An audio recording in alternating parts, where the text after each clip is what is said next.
Hi friends, welcome to my channel. ఈరోజు మనం కాకరకాయ ఫ్రై ఎలా చేసుకోనో చేసి చూపిస్తున్నాను. చూడండి, వీడియోలో చూపించినట్టు ఇలా కాకరకాయని ఇలా పొట్టు గీరి పక్కన పెట్టుకోండి పైన, ఓకేనా.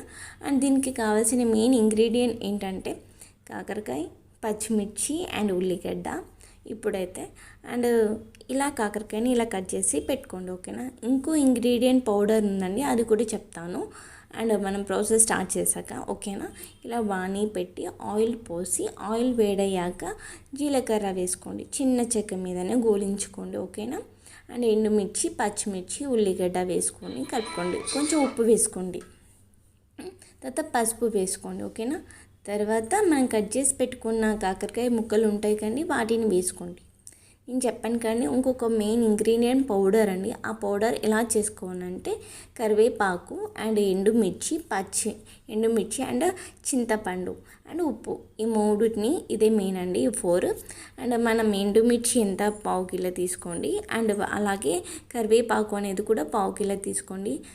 అండ్ ఈ నిమ్మకాయ అంత సైజులో 2 నిమ్మకాయ అంత సైజులో చింతపండు తీసుకోండి. ఈ మూడింటిని మనం నూనెలో గోలించి అన్నిటిని నూనెలో కూలించి మనం పక్కన పెట్టుకోవాలండి ఆ పౌడర్, ఓకేనా. ఆ పౌడర్ 6 months వరకైనా స్టోర్ చేసుకోవచ్చు, ఓకేనా. ఆ పౌడర్ ఇప్పుడు వేస్తున్నానండి, అదే పౌడర్.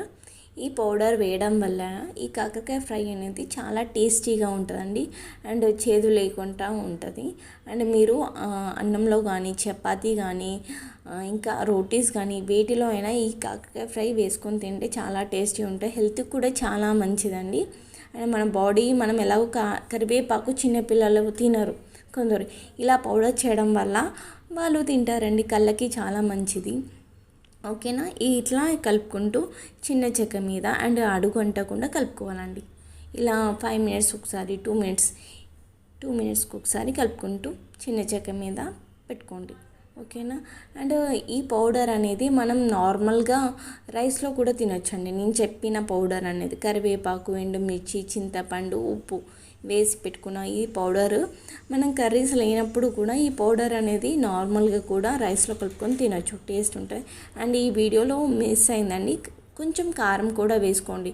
మీరు కారం అనేది చూసుకోండి, కారం సరిపోకపోతే ఇంకొంచెం వేసుకోండి. ఆ పౌడర్ వేయడం వల్ల, ఆ పౌడర్ వేసాక కారం సరిపోతే ఓకే, సరిపోకపోతే ఇంకొంచెం కారం యాడ్ చేయండి. అండ్ తగినంత ఉప్పు వేసుకోండి, ఓకేనా. ఇలా కలుపుకుంటూ ఉండండి చిన్న చెక్క మీద. కాకరకాయ అనేది మంచిగా వేగుతుంది, మాడకుండా ఉంటుంది. అండ్ ముక్క కూడా గోలిందా లేదా చెక్ చేసుకోండి, ఓకేనా. అండ్ అడుగు అంటకుండా చూసుకోండి, అందుకని మధ్య మధ్యలో ఊకే కలుపుకుంటూ ఉండండి, ఓకేనా. ఇలా చేయడం వల్ల కాకరకాయ ఫ్రై అనేది చాలా టేస్ట్ ఉంటుంది అండ్ హెల్త్ పర్పస్ కూడా చాలా మంచిదండి. కాకరకాయ ఫ్రై అనేది వీక్లీ వన్స్ అయినా తినండి, ఒక మంత్లీ 3 times అయినా తినండి. అండ్ లాస్ట్లో ధనియాల పొడి వేసుకోండి అండ్ కొత్తిమీర వేసుకోండి, అంతే. కాకరకాయ ఫ్రై అనేది